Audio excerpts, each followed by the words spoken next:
Assalamualaikum warahmatullahi wabarakatuh. Ibu-ibu, bapak-bapak, para pendengar yang berbahagia, uraian yang hubungannya dengan soal keimanan, yang menguatkan iman ataupun yang membatalkan iman, sudah katakanlah saya anggap selesai.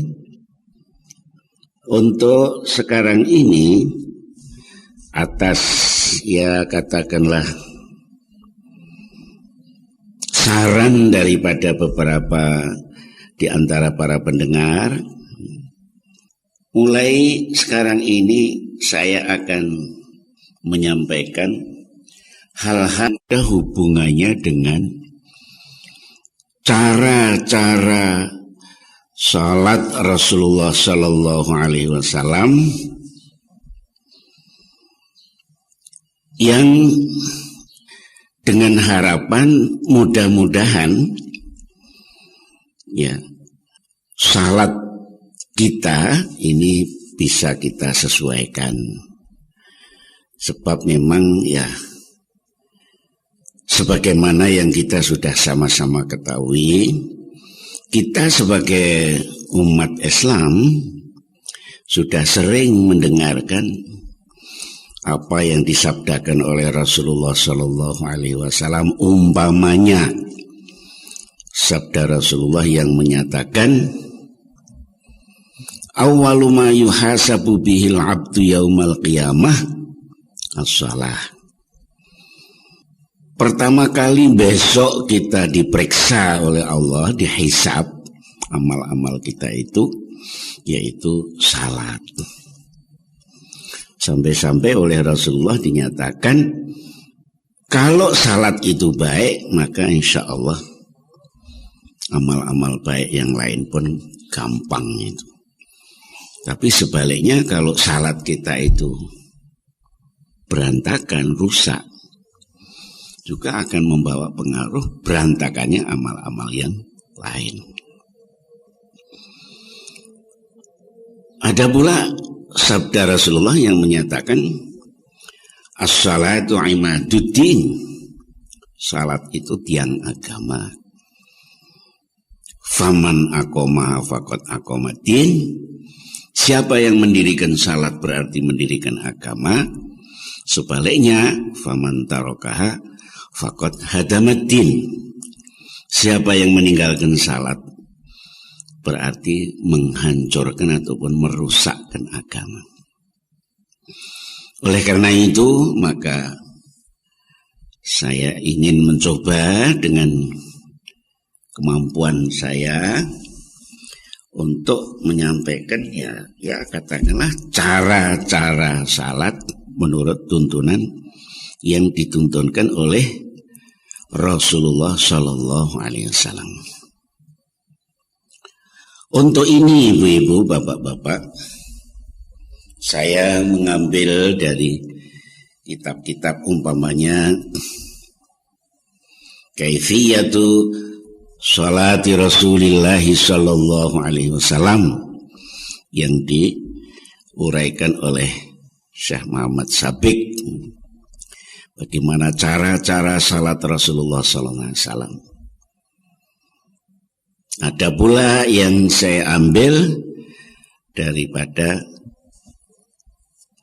Kaifiyatus Shalah, cara-cara salat berdasarkan dengan ayat-ayat Al-Quran dan hadis-hadis Rasulullah Sallallahu Alaihi Wasallam yang sudah dipilihkan oleh para ulama majelis tarjih.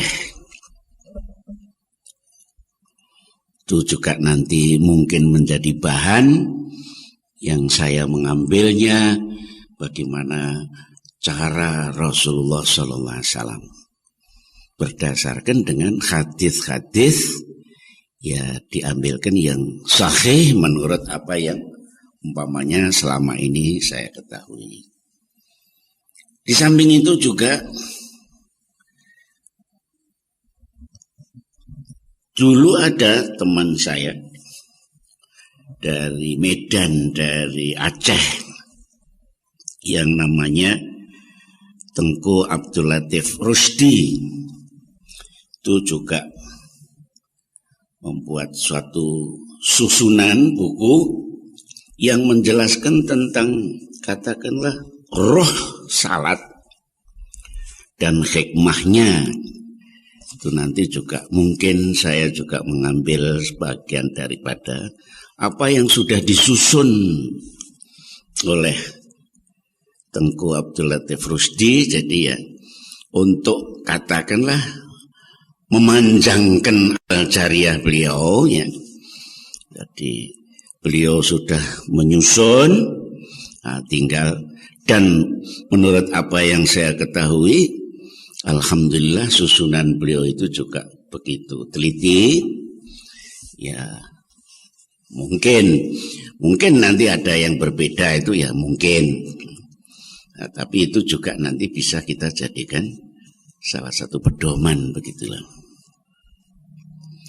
Ibu-ibu, bapak-bapak, dan saudara-saudara, ya, mudah-mudahan apa yang dimaksudkan oleh kita, oleh PTDI, dan juga yang lain-lain daripada pimpinan PTDI, uraian ini nanti mudah-mudahan ada manfaatnya.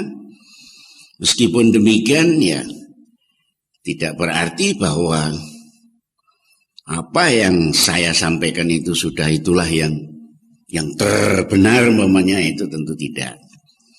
Oleh karena itu, kalau nanti di antara bapak-bapak, ibu-ibu, saudara-saudara para pendengar, mungkin ada hal-hal yang memang ya perlu diperbaiki ataupun perlu dibenarkan, silahkanlah bapak-bapak, ibu-ibu, ya apakah mengirimkan surat ataupun saran yang disampaikan kepada PTDI, yang tentunya nanti saya disampaikan kepada saya, dan kalau memang itu artinya memang betul, ya tentu kita kembali kepada yang betul itu. Sebab seperti Allah yang menyatakan al-haqqu ahaqqu ayyuttaba. Yang benar itulah yang lebih berhak untuk diikut. Inilah sebagai pembukaan permulaan ya. Dan untuk pengantar ini saya akan memakai ya, uraiannya atau pengantarnya Ustadz Abdul Latif Rusdi, Tengku Abdul Latif Rusdi rahimahullah, yang sudah meninggal ya. Mudah-mudahan ini pun nanti sudah bisa menjadi ya katakanlah apa ya, tunjuk begitu untuk selanjutnya bagaimana nanti yang akan saya sampaikan. Bismillahirrahmanirrahim. Alhamdulillahi syara'a lin-nasi ma fihi maslahatuhum fa amarahum bi kulli ma fihi naf'uhum wa nahahum an kulli ma yadhurruhum inna rabbaka hakimun alim. Segala puji hanyalah untuk Allah yang telah mensyariatkan kepada semua umat manusia hal-hal yang memang ada maslahatnya, ada kebaikannya. Allah memerintahkan kepada mereka dengan semua yang ada manfaatnya, dan melarang mereka dari segala sesuatu yang mudarat kepada mereka. Inna rabbaka hakimun alim. Sesungguhnya Tuhanmu adalah maha bijaksana dan maha mengetahui. Asyhadu an la ilaha illallah wahdahu la syarikalah wa asyhadu anna Muhammadan abduhu wa rasuluh. Aku bersaksi sesungguhnya tidak ada sembahan kecuali Allah satu-satunya, dan tidak ada sekutu baginya. Dan aku bersaksi sesungguhnya Nabi Muhammad itu adalah hamba dan rasul utusan Allah. Fasalawatullahi wa salamuhu alaihi wa ala alihi wa ashabihi wa man tabi'ahu bi ihsanin ila yaumiddin. Maka segala kebaikan dari Allah dan keselamatannya semoga dilimpahkan kepada Nabi kita, begitu juga kepada keluarganya dan sahabat-sahabatnya, dan kepada siapapun yang mengikutinya bi ihsanin dengan kebaikan ila yaumiddin, sampai kelak pada hari kemudian. Kata Ustadz Latif Rusdi, amma ba'du, fa inna khairal hadisi kitaballah, maka sesungguhnya sebaik-baik cerita, sebaik-baik hadis kitabullah, yaitu kitab Allah, wa khairal hadi hadi Muhammad, dan sebaik-baik petunjuk yaitu petunjuknya Nabi kita Muhammad sallallahu alaihi wasallam. Wa syarrul umuri muhdatsatuha, dan sejelek-jelek perkara muhdatsatuha ialah yang baru, yang diada-adakan. Wa kullu muhdatsatin bid'ah, dan semua yang diada-adakan yang sifatnya baru, artinya tidak ada dasarnya dari tuntunan Rasulullah, tidak, itu oleh Rasulullah dikatakan fa kullu muhdatsatin bid'atun, semua yang diada-adakan itu adalah bid'ah. Ditegaskan lagi oleh Rasulullah wa kullu bid'atin dhalalah, dan tiap-tiap yang bid'ah itu dhalalah, sesat, walaupun kelihatannya baik, kelihatannya ibadat. Wa kullu dhalalatin finnar, dan semua yang sesat itu finnar, akhirnya neraka. Begitu diambil daripada hadis Rasulullah sallallahu alaihi wasallam. Dinyatakan oleh karena permintaan daripada jamaah, maka ya katakanlah mengharapkan supaya saya bisa menguraikan ya tentang hal-hal yang ada hubungannya dengan soal salat itu. Ya, sebab memang begini ibu-ibu, bapak-bapak dan saudara-saudara.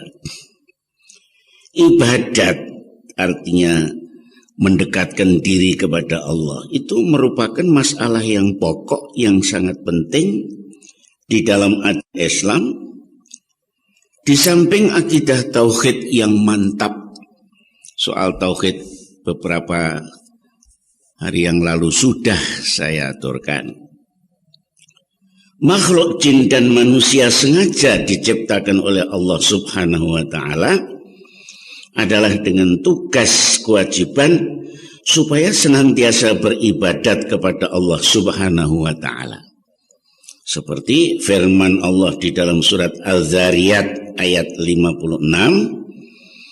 A'udzu billahi minasyaitonir rajim, wa ma khalaqtul jinna wal insa illa liya'budun. Tidaklah aku ciptakan jin dan manusia kecuali untuk beribadat kepadaku. Dan ibadat yang utama yang merupakan pokok ataupun kepala daripada semua ibadat, ya boleh dikatakan ialah salat. Oleh karena salat bukan hanya soal gerak-gerik, gerak badan, tapi juga ada harokah qalbiyah, artinya gerak hati, dan harokah nafsiyah, yaitu gerak jiwa.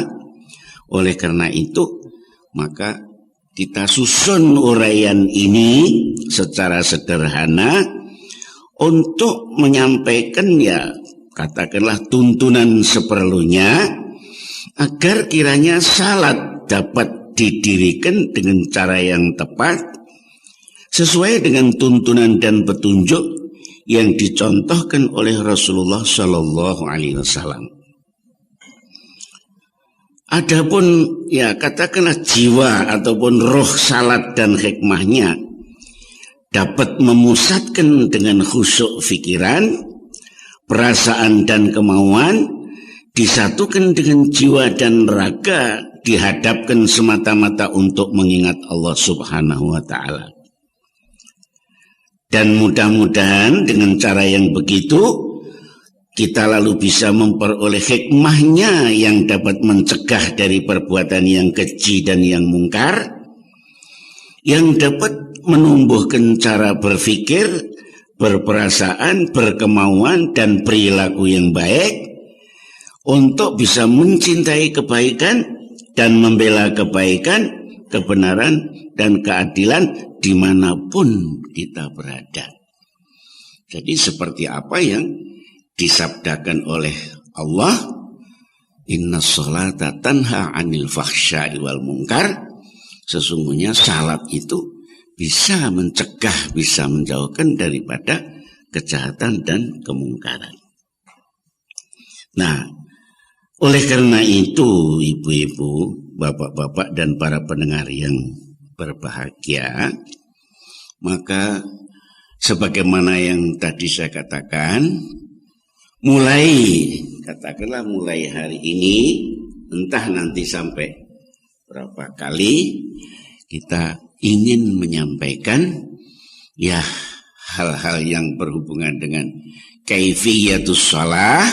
Hanya saja mungkin sebelumnya ya akan saya sampaikan uraian-uraian yang ada hubungannya dengan soal kaifiyah ataupun cara-cara salat itu. Dan ini kita katakan saja, kalau menurut apa yang pernah ditulis oleh Ustadz Tengku Abdul Latif Rusdi, itu dinamakan roh salat, ya. Roh salat dan hikmah-hikmahnya. Ini sebagai permulaan daripada apa yang akan saya sampaikan. Dan ini mungkin juga agak entah sampai berapa nanti, mungkin bisa juga sampai ke 50, 60 uraian ya kali, atau jangan-jangan malah lebih nanti ya kepada ibu-ibu, bapak-bapak dan saudara-saudara, ya marilah kita sama-sama memohon pertolongan kepada Allah. Mudah-mudahan Allah memberikan, melimpahkan rahmat dan berkahnya, ya sehingga kita bisa tekun, baik saya nanti yang menyampaikan maupun ibu-ibu, bapak-bapak, para pendengar yang memperhatikan ataupun yang mendengarkan. Dan di samping itu juga saya mengharapkan hal-hal yang baik, marilah sama-sama kita kerjakan. Sebab memang uraian ini maksudnya adalah dengan maksud untuk kita dengarkan, kita fahami, dan terus kita kerjakan. Bukan sekedar menjadi ilmu pengetahuan. Sebab sebagaimana yang mungkin ibu-ibu, bapak-bapak sudah sering atau sudah sering mendengar, ya syair yang terkenal daripada Ibnu Ruslan itu menyatakan, fakullu man bi ghairi ilmin ya'malu a'maluhu mardudatun la tuqbalu. Orang yang tanpa ilmu dia mengerjakan, maka pekerjaannya itu mardudatun akan tertolak, la tuqbalu tidak akan diterima oleh Allah. Tapi sebaliknya, wa kullu man amil wa kullu man bi ghairi ilmin ya'malu, ya wa kullu man bi ilmihi lam ya'malan, dan orang-orang yang dengan ilmunya dia tidak berbuat, mu'adzabun min qabli ubadil wathan. Orang itu akan disiksa oleh Allah min qabli ubadil wathan, sebelum penyembah berhala. Jadi ya begitulah. Marilah kita sama-sama memohon kehadirat Allah. Saya yang menyampaikan, ibu-ibu, bapak-bapak dan saudara-saudara yang menerima, marilah. Mana yang sudah kita fahami kita kerjakan, dan pekerjaan-pekerjaan yang kita kerjakan hendaknya kita kerjakan dengan pengertian.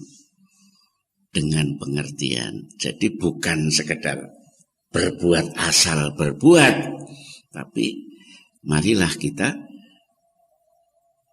ya